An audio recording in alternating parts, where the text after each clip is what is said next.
अस्सलाम वालेकुम। प्रोग्राम सवाल तो होगा। मैं हूं वकास वलाना अली हैदर की गैर मौजूदगी में इस प्रोग्राम के फ्राइज मैं सर अंजाम दे रहा हूं। तमाम तर ऑप्शंस के बावजूद मुल्क में दहशतगर्दी की एक बार फिर आग भड़क उठी है। खूनखार अस्करियत पसंदों ने खैबर पख्तूनख्वा, बलोचिस्तान, पंजाब तीनों सूबों में पंजे गाड़ दिए हैं और सिक्योरिटी फोर्सेस को चुन चुनकर निशाना बना रहे हैं। सिर्फ 4 रोज में दहशतगर्द हमलों में 21 सिक्योरिटी एहलकार और 5 आम शहरी शहीद, जबकि जवाबी कार्रवाई में 13 जंगजू भी जहन्नुम वासिल हो चुके हैं।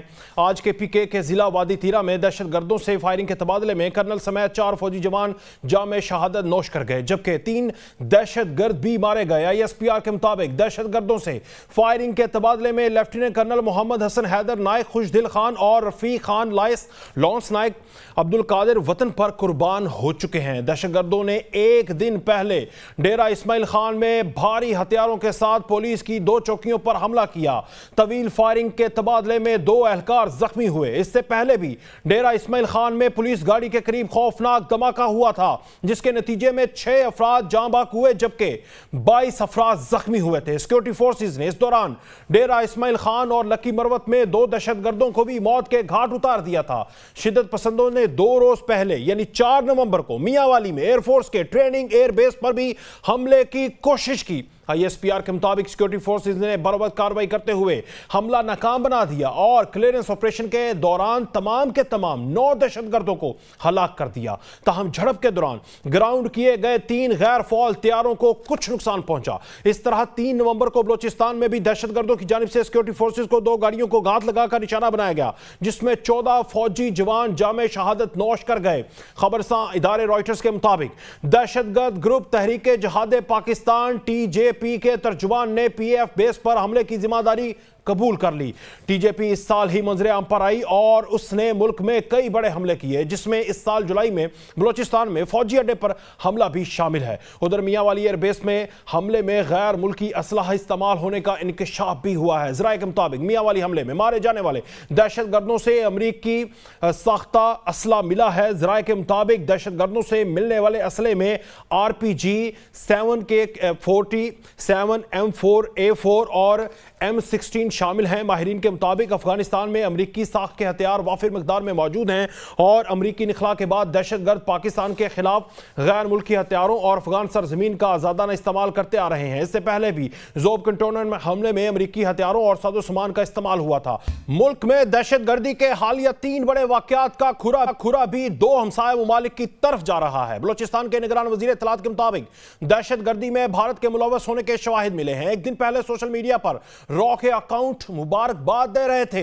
उन्होंने कहा कि दहशतगर्दी वहां से हो रही है जिसकी हमने 50 साल मेहमान नवाजी की। उन्होंने कहा कि कैनेडियन शहरी के कत्ल से साबित हो गया भारत दहशतगर्द रियासत है, लेकिन भारत के खिलाफ तमाम सबूतों के बावजूद आलमी ताकतों की खामोशी मानी खेज है। दूसरी जानिब इस्लामी नज़रियाती कौंसिल ने खुदकुश हमलों को हराम और दहशतगर्दों को दीन इस्लाम से खारिज करार दे दिया। तमाम मकातबे फ़िक्र के उलमा इकराम की जानिब से जारी मुतफ़िक़ा फतवे में कहा गया कि हुकूमत, फ़ौज और दीगर सिक्योरिटी इदारों को गैर मुस्लिम करार देना और उनके खिलाफ कार्रवाई करना इस्लाम की तालीमात के मुनाफी, बगावत के मुतरादिफ और इस्लामी अहकामात और शरीयत के मुताबिक हराम है। उलमा इकराम ने रियासती इदारों पर जोर दिया कि वो ऐसे ग्रुपों के खिलाफ सख्त कार्रवाई करें। हमारे साथ इम्तियाज़ गुल साहब, दिफाई तजियाकार मौजूद है, बहुत शुक्रिया। बताइएगा कि पिछले 4 दिनों में जो ये 5 बड़े हमले हुए हैं, बेस के करीब हमला बलोचिस्तान के अंदर, KPK के अंदर, और एक नई तंजीम भी सामने आई है, इस सारे मामले में दूसरे मुमालिक का असलाह इस्तेमाल हुआ है। जिस मुल्क का असलाह इस्तेमाल हुआ है उसने 20 साल एक मुल्क के अंदर जंग लड़ी, वहां पर वो असलाह छोड़कर चला गया, वो अमेरिका है। आप किस तरह देख रहे हैं सर? देखिए, हमें बड़ा वाज़ेह होना चाहिए इस मामले में कि ये जो कह देना कि अमेरिका का असलाह मिल गया है, हमारे खिलाफ इस्तेमाल हो रहा है, कभी कहते हैं भारतीय करेंसी मिल गई है, भारतीय असला या रूसी असला मिल गया है। ये जब से अफगानिस्तान में जंग शुरू हुई है 40-45 साल हो गए, अब तो खैर 2 साल से जंग में काफ़ी ठहराव आया हुआ है। तो हम सबको मालूम है कि 20 साल तक नेटो की अफवाज थी, उसमें भारत की अफवाज भी शामिल थी, उसमें अमेरिका के अलावा कोई 35-36 ममालिक और थे। उनके ऊपर अफगान तालिबान छापे भी मारते थे, घात लगा के उन पे हमले होते थे। उसके ज़रिए भी काफ़ी सारा असलहा आज़ाद मार्केट में, ओपन मार्केट में आ जाता था। इसके अलावा बहुत सारे अफगान फौजी थे जो भगोड़े हो जाते थे, क्योंकि उनके पास कलाशनिकोव होती थी, उनके पास राइफल, उनके बहुत सारे राउंड्स होते थे, उनके पास बड़े कीमती बूट होते थे। तो वो ये तमाम पैकेज वो आमतौर पे बेच दिया करते थे। अब वो कभी टीटीपी के हाथ लग गया, कभी ईटीआईएम के हाथ लग गया, कभी अफगान तालिबान के हाथ लग गया। ये सारी सानवी बातें हैं।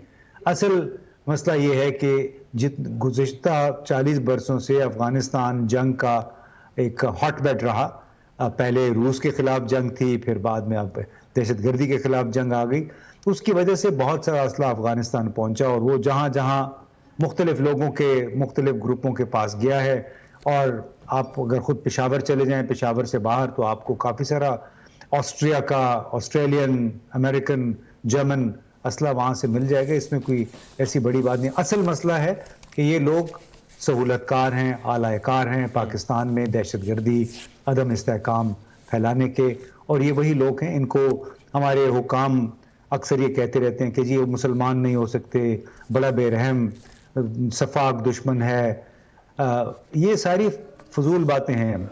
दुश्मनियाँ जब होती हैं, सियासी दुश्मनी, उसमें कोई मजहब, कोई सियासी नज़रिया, कोई रहमदिली, कोई बच्चों और औरतों के लिए रिगार्ड, ये सारी बातें सानवी हो जाती हैं। उनका मकसद होता है पाकिस्तान को या मुतल्लिका जो टारगेट मुल्क है उसको नुकसान पहुंचाना, उसमें अदम इस्तेहकाम पैदा करना। वो अपना मकसद हासिल कर रहे हैं।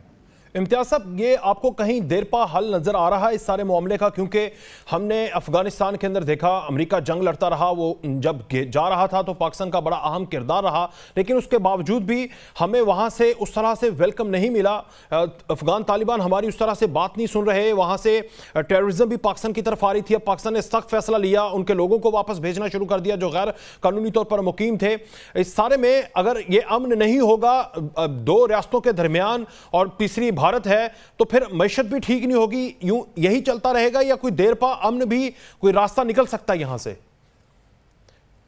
देखिए, जो जिन लोगों ने का काम है ये सोचना, वो अगर अच्छी तरह सोचें, बाकी मसाइल से अपनी तवज्जो हटा के इस तरफ तवज्जो दे दें, तो इसका कुछ ना कुछ हल निकल सकता है। एक ज़हन में रखना चाहिए कि जब तक चीन और अमेरिका और भारत की आपस में चपकल जारी रहेगी, हमें उसका खमियाजा भुगतना पड़ेगा। क्योंकि हमारे यहाँ आसान है, अफगानिस्तान में बहुत सारे खुले स्पेसेस हैं, पाकिस्तान के अंदर खुले स्पेसेस हैं जहाँ पे गैर रियासती अनासर, जिसको नॉन स्टेट एक्टर्स कहते हैं, वो सरगर्म हैं, उनको पनाह भी मिल जाती है मदरसों में, मस्जिदों में। तो ये पाकिस्तान को पहले मुल्क के अंदर जो मदारिस, मसाजिद का नेटवर्क है, जो मुनाफकत के रवैये हैं हमारी मजहबी सियासी जमातों के अंदर, जिन्होंने पनाह दे रखी होती है दहशतगर्दों को, लेकिन बात कर रहे होते हैं वो पार्लियामान की जमहूरियत की। बहुत सारे ऐसे बलूचिस्तान में, खैबर पख्तूनख्वा में ऐसे इदारे मौजूद हैं, मसाजिद और मदारिस हैं, जहाँ पे इन लोगों ने पनाह ले रखी होती है। तो जब तक हम तमाम तर पाकिस्तान में तमाम तर मसाजिद, मदारिस के नेटवर्क को, जितने भी फलाही इदारे हैं, तो मुकम्मल तौर पे मॉनिटर ना कर सके, उनका मुकम्मल तौर पे कंट्रोल हासिल ना कर सकें, उस वक्त तक बड़ा मुश्किल होगा। इनको कैसे रोकेंगे? इनके पास कातिल भी जाते हैं, डाकू भी जाते हैं, टेररिस्ट भी जाते हैं, पनाह उन्होंने मुख्तलिफ जगहों पे ले रखी होती है। तो पहले हमें इसका हल तलाश करना होगा। तो बड़ा अच्छा होगा कि हमारे जो मुख्तलिफ इदारे हैं ज़्यादातर तवज्जो इधर मरकूज करें, बजाय इसके कि वो सियासी मामलात में उलझे रहें। इम्तियाज साहब, मजहबी जमातों के हवाले से देखें ना, एक तो किस सियासी जमात ने, किस मजहबी सियासी जमात ने इसकी हिमायत की है? सारे इसके खिलाफ हैं, बल्कि वो खुद शिकार हैं।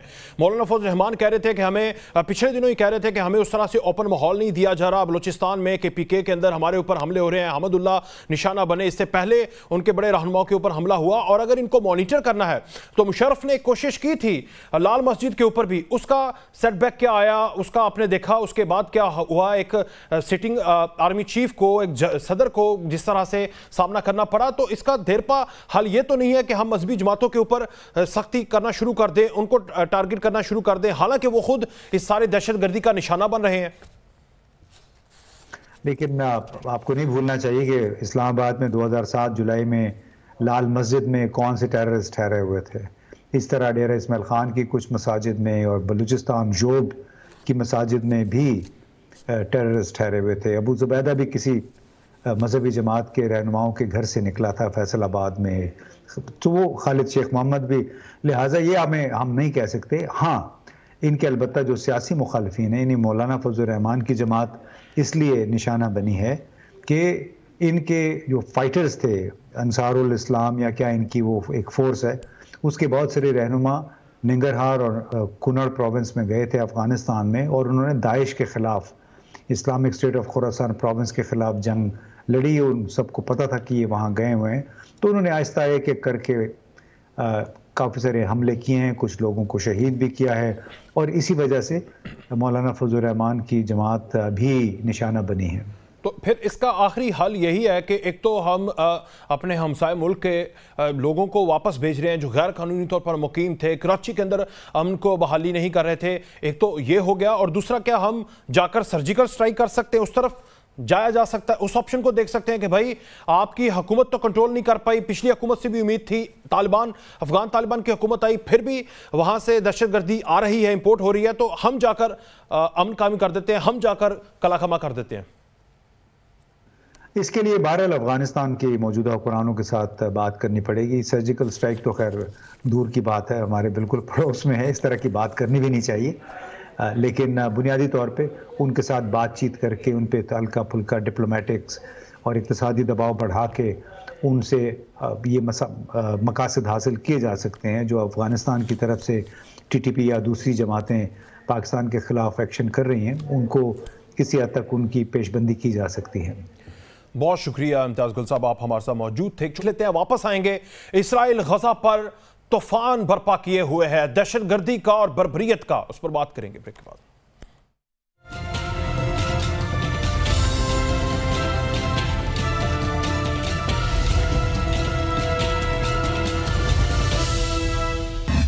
गजा पर इसराइल की वहशियाना बमबारी का सिलसिला जारी है और इसराइली वजीर इस पर भी मुतमईन नहीं। इसराइली वजीर चाहता है कि गजा पर एक ही बार में एटम बम मार दिया जाए। इसराइली वजीर के मुकाबले पर आलम इस्लाम का ज़मीर यह है जो सिर्फ और सिर्फ इसराइली बर्बरियत के जवाब में एक बयान जारी करता है, आलम इस्लाम, और मुतमईन हो जाता है। इसराइल अब तक 10,000 के करीब फलस्तीनियों को शहीद कर चुका है, जिसमें 5,000 बच्चे शामिल हैं, 2,000 खवातीन शामिल हैं। गुज़श्ता 4 साल में दुनिया भर में होने वाली लड़ाइयों में इतने बच्चों का खून नहीं बहा जितने बच्चे इसराइली 7 अक्टूबर से लेकर अब तक शहीद कर चुके हैं।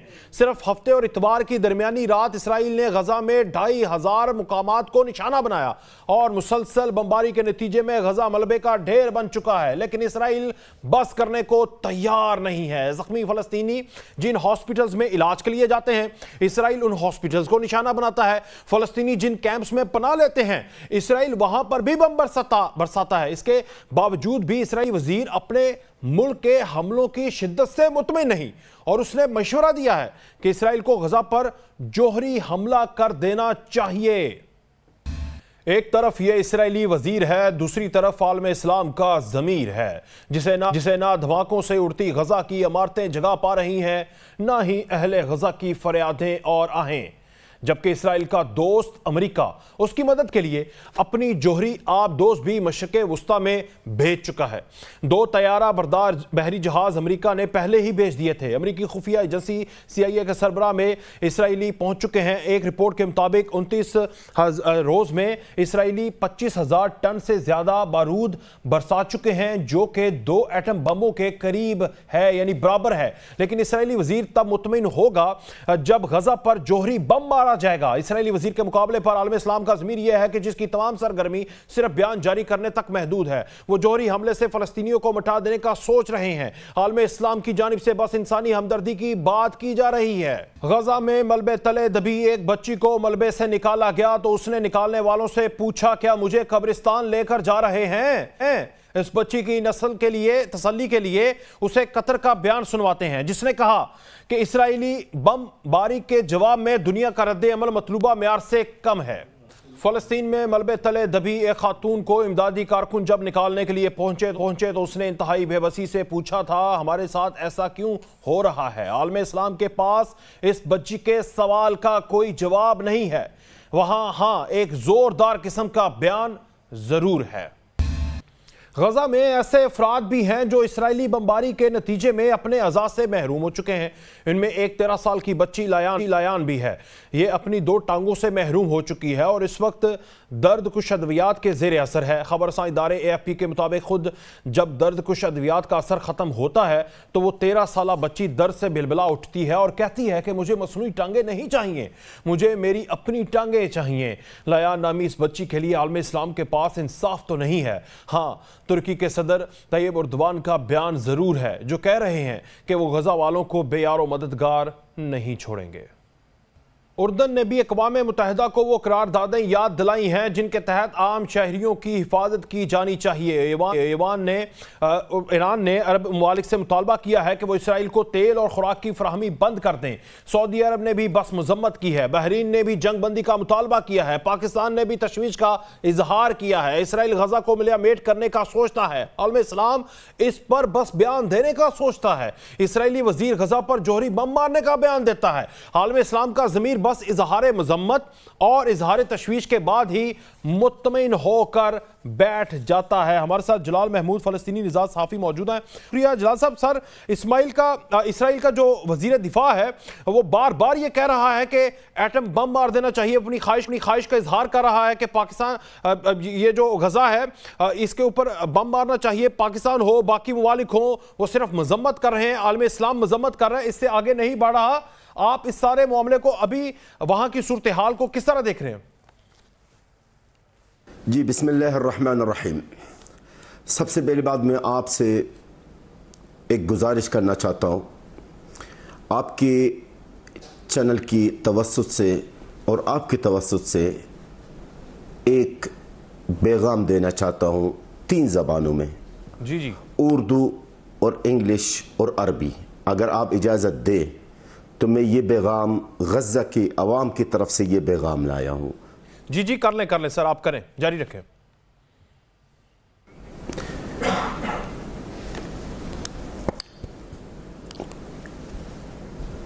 मैं इस कुरान का वास्ता, मैं अल्लाह रब्बिल आलमीन का वास्ता देकर मैं तमाम मुस्लिम उम्मत से अपील कर रहा हूँ कि अल्लाह के वास्ता फ़लस्तीनी मासूम बच्चे, मासूम ख़वातीन, मासूम बुज़ुर्ग को बचाया जाए। इनको बचाया जाए इस कत्ल आम से, इसराइल की जुल्म व बर्बरियत से बचाया जाए। मैं ये नहीं मांगता हूँ और ना मैं ये नहीं कह रहा हूँ कि आप फ़लस्तीनी जंगजूओं को बचाएं।